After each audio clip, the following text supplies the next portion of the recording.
Hi, I'm Barbara Summers and welcome back to another episode of Soul Stirring Astrology, where I give you my textured take on the world of astrology. On January the 21st, we have the last of the Leo Aquarius lunar eclipses.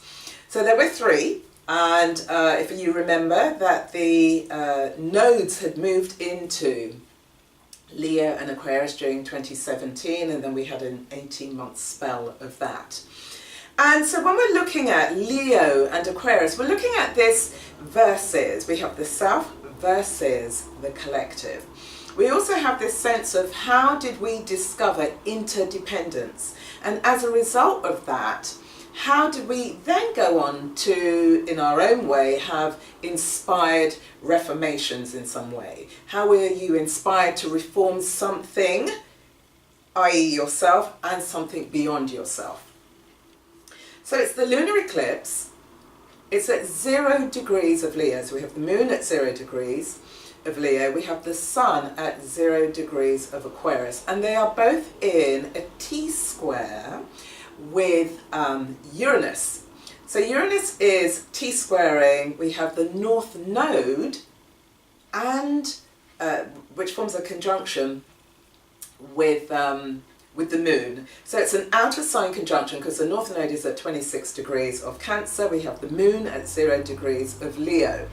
And so, as I say, they all are within this T-square opposition of this axis. How does one become themselves, but also relate to the collective? So with Leo, it's about leadership, and we have the moon here. So over the last 18 months, how did you grow into becoming an emotionally empowered leader? That's what this whole eclipse around Leo and Aquarius invited us to do over the last 18 months.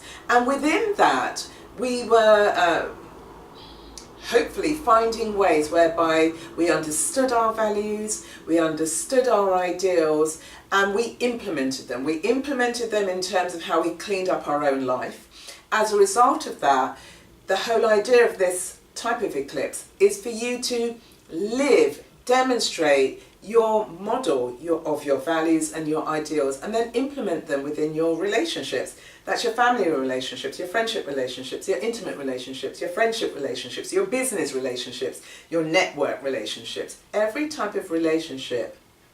The idea with this emotional sense of leadership is how do you empower yourself so that you're actually challenging the conventions of relating to people. You know, on one level, there's too much of this surface, superficial way of relating to people that really doesn't get to the heart of anything. It just keeps things nice. It, you know, manages the status quo.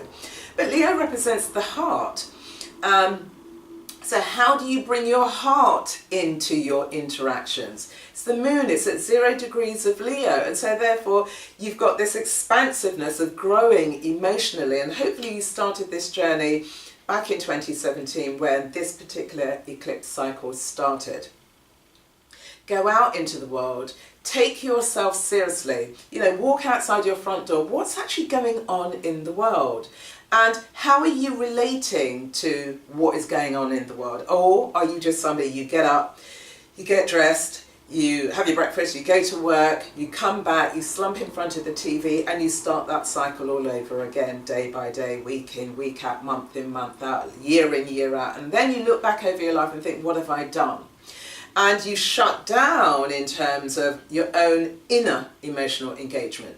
Leo and Aquarius is about the self, feeding the self, inspiring the self, then taking that inspiration out into the world. So this interdependence, this connectivity, how are we connecting up with each other in meaningful ways? So we're disconnecting here. Brexit, Britain, I think you already know what my views are on that. I've been chomping at the bit over the last few episodes. Terrible idea. So as Britain is exiting from Europe, it's sort of going against this whole sense of connectivity in terms of how we're living in the world. The world now is far more collaborative instead of being isolationist. So when we're looking at Uranus and Aquarius, we're then having a sense of the collective. In Uranus and Aquarius, they relate to technology. So where in the world, what are we doing in terms of enhancing technology? by the end of 2019, according to the UN's Broadband Commission, that 50% of the world's population is going to be online. So that's about 4 billion people who will have access to the internet in a way whereby it's another way for us to bring the world closer to us. Within this report, the UN has made recommendations to governments in terms of how they can bridge that divide, you know, lowering taxes in terms of telecom equipment and supporting local digital businesses. We're also seeing tech companies buy into this as well. So Facebook, for example, has this basic free connection program that allows more people around the world to get online. So we're going to see this increase in technology and who is able to connect where and why. We're also seeing an emergence take place, which maybe a lot of people don't know, that there's this war, some people could say, or there's this parallel universe that's running alongside as Britain exits Europe, but also as people are living into their own silos. There's this parallel universe with China and America, and it's all about the rise of AI. Who's going to dominate the world in terms of AI, given that these two countries are pouring hundreds of billions of dollars into the development of AI, which is transforming our world rapidly. And so how are you using this principle of transformation? How are you using technology to get your message out there into the world? When we think about the rise of artificial intelligence, some people would say it's the end of life as we know it, or some people might say it's actually enhancing humanity. Some may say it's undermining humanity.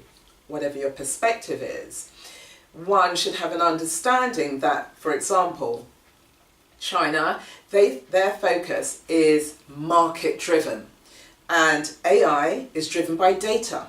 So we're looking at the collective. They collectively use their data to further developments, very Uranian, very Aquarian.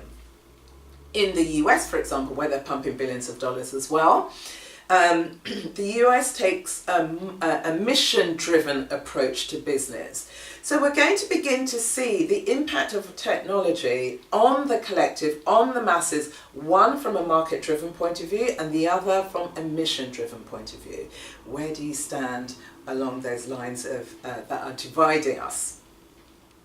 So with this lunar eclipse, right here, the last one in Leo and Aquarius, looking at themes of interdependence, looking at themes of inspired reform, and looking at how do you bridge the divide with the sense of self as well as the collective, and how do you bring your heart right within that. So that brings me to the quote of the day, and the quote of the day is by E.B. White.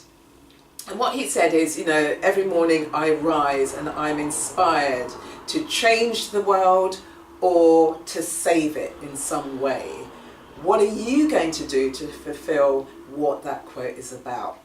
As always, beautiful people, put your comments in the comment box below. I love to connect with you. Feel free to share this episode with other people in your network. Spread the word in terms of what Soul Stirring Astrology is doing for you.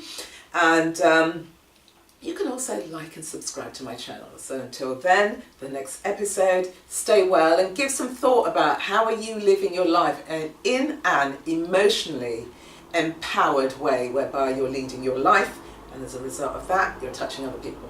Stay well, and I'll see you on the next episode. Bye.